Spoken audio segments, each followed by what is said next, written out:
ਕਿਹੜੀ ਸ਼ੈ ਹੁੰਦੀ ਜਿਸ ਵੇਲੇ अल्लाह का नूर इंसान के अंदर दाखिल होंदा ना तो इंसान के अंदर ईमान की ज्यादती होंदी की होंदी ईमान की मजबूती और ईमान की ज्यादती ईमान की वो मजबूती और ज्यादती जिस कदर बढ़ती जाएगी जिस कदर बढ़ती जाएगी उस कदर आमाल का वजन बढ़ता जाएगा क्योंकि जिस कदर इखलास पैदा होगा जिस कदर ईमान मजबूत होगा उस कदर आमाल का वजन बढ़ जाएगा आमाल का वजन बढ़ जाएगा जिस वेले ईमान का वजन बढ़ जाएगा क्यामत वाले दिन जिसले तराजू के उत्ते तुलेगा इससे परों तराजू के उत्ते गिनती नहीं होनी तराजू ते गिनती नहीं होनी गिनती होवे तो अपने वजीफे तो अपनी नमाज़ां ते पैगंबरां दी नमाज़ां वजीफे नाल भी वध जाणगियां नहीं समझे उम्रां 100 साल उम्रां ते सारी उम्र दी नमाज़ां बेशुमार पैगंबर अलैहिस्सलाम ने तो चंद साल नमाज पढ़ी कुरान आपने चंद साल पढ़िया नहीं समझे बाकी अमाल जिहड़े चंद साल किए सहाबा ने चंद साल किए हुण तो जिहड़ा जमदा है मुसलमान 100 साल उम्र पा जाए तो उनकी तो तादाद ही बेशुमार हो जाएगी इस तरह नहीं होंदा सारी उम्मत दे सारे अमाल जमा हो जान तो पैगंबर अलैहिस्सलाम का एक साह जिहड़ा उनके बराबर नहीं हो सकता नहीं समझे का जमीन और आसमान की सारी मखलूकात की सब नेकियां जमा हो जान ते पैगंबर अलैहिस्सलाम ते दरकिनार हो तो बड़ी वड्डी हस्ती ने दूसरे अंबिया कराम ते दरकिनार हो भी बड़ियां बड़ियां वड्डियां हस्तियां ने सहाबा कराम जिहड़े ने और अहले बैत कराम अलैहिमुस्सलाम जिहड़े ने इन्हां बुजुर्गां ने दीन दी एक नेकी और एक साह दे बराबर नहीं हो सकती नहीं समझे गल वजह कि उन्हां दा ईमान बुलंद है उन्हां दा ईमान बुलंद है और मजबूत है और ताकतवर है जिस कदर किसी के ईमान का वजन ज्यादा है उस कदर उनके आमाल का वजन है उस कदर उनके हजरत इमाम रब्बानी मुजद्दिद अल-फिसानी शेख अहमद फारूकी सरहिंदी काबली रजी अल्लाह तआला अन्हु और रहमतुल्लाह तआला अलैह फरमाते ने कि कलमे शरीफ दा जिक्र जिहड़ा है कलमे शरीफ दा जिक्र जिहड़ा है उनका सवाब उनकी ताकत और उनका मकाम बंदियां दे मकाम के हिसाब नाल हुंदा है बंदियां दे मकाम के हिसाब नाल हुंदा है भी एक बंदा लखां वारी भी ला इलाहा इल्लल्लाह कवे उन्ना सवाब नहीं हुंदा एक बंदा एक बारी ला इलाहा इल्लल्लाह कवे तो उनका सवाब बहुत बढ़ जाता है क्योंकि जिस कदर किसी का ईमान मजबूत है उस कदर उनके आमाल ताकतवर और मजबूत ने उस कदर उनके आमाल ताकतवर और मजबूत ने इस वास्ते लोगों को इस तरफ मुतवज्जे किया जाता इस तरफ लगाया जाता कि अल्लाह वालियां दी सोहबत च बहो अल्लाह वालियां दी सोहबत च बहो इस जमाने च अल्लाह वालियां दी सोहबत तो कीमती वजीफा कोई नहीं गा अल्लाह वालियां दी सोहबत तो कीमती वजीफा कोई नहीं गा कोई अमल किसी अमल का कोई पता नहीं होंदा की बनना किसी भी अमल का कोई पता नहीं होंदा की बनना लेकिन सोहबत अल्लाह वालियां दी जिहड़ी उनदा ऐसा फैज़ है और ऐसा फजल है कि हदीस मुबारक चाहता है कि हम कौमुल्ला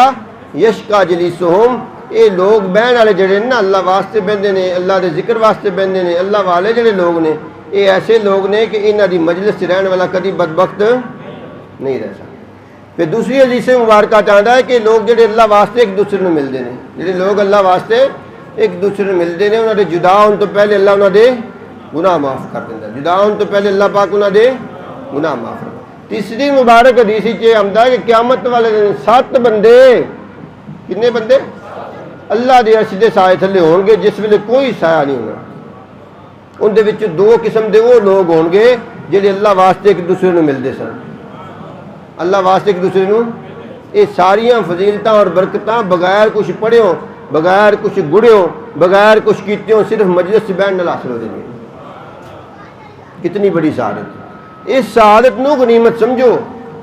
जिस जगह ते अल्लाह वाले मौजूद होन जिक्र वाले मौजूद होन जिक्र की महफिल मजलिस को होंदी होवे कोई हल्का जिक्र होंदा होवे कोई महफिल होंदी होवे कोई मजलिस होंदी होवे उन्होंने कदे जाया ना करो उन्होंने कदी जाया हर काम हर नेमत हर जिम्मेदारी हर मसला छड़ के हर वजीफा अपना छड़ के उत्थे पहुँच जाओ तो थोड़ी देर भी अगर बह जाओ थोड़ी देर भी अगर बह जाओ तो उन्होंने शामिल हो गया उन्होंने क्योंकि हदीस के अल्फाज है ने कि कुछ बंदे विच एवें आ बड़े सन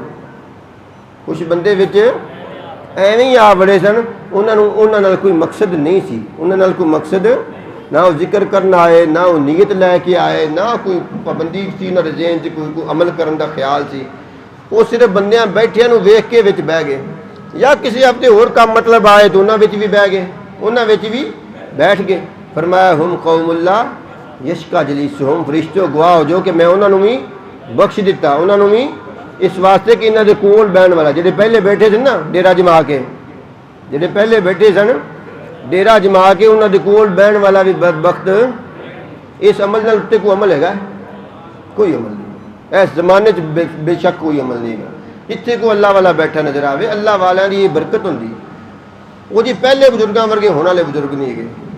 तो तुसी किहड़ा पहले बुजुर्गों के मुरीदां वर्गे गए जे? आपां किहड़ा ओहो जे है? देखो जे कौन वाले तो हो जे खान वाले। अल्लाह दे बंदो गनीमत शुमार करो, शुक्र करो खुदा दा भी कोई किसी पासे ठिया ला के बैठा है ते अल्लाह वास्ते तुहानूं बुलांदा पे आओ यार बह जाओ, झट कड़ी बह जाओ, कोई बहाना बना देने। कोई जिक्र कराने की लोड़ नहीं, कोई फिक्र कराने की लोड़ नहीं, कोई आ बयान करने की लोड़ नहीं। पहले मशाइख बयान नहीं करते सन, ये बयान यकीन जानो तुहाडी परों करना पैंदा सानूं।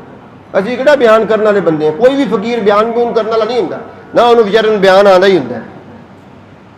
नहीं समझाई गल? बयान उन्हें की करना होंगे? मसला समझे जे कि नहीं समझे?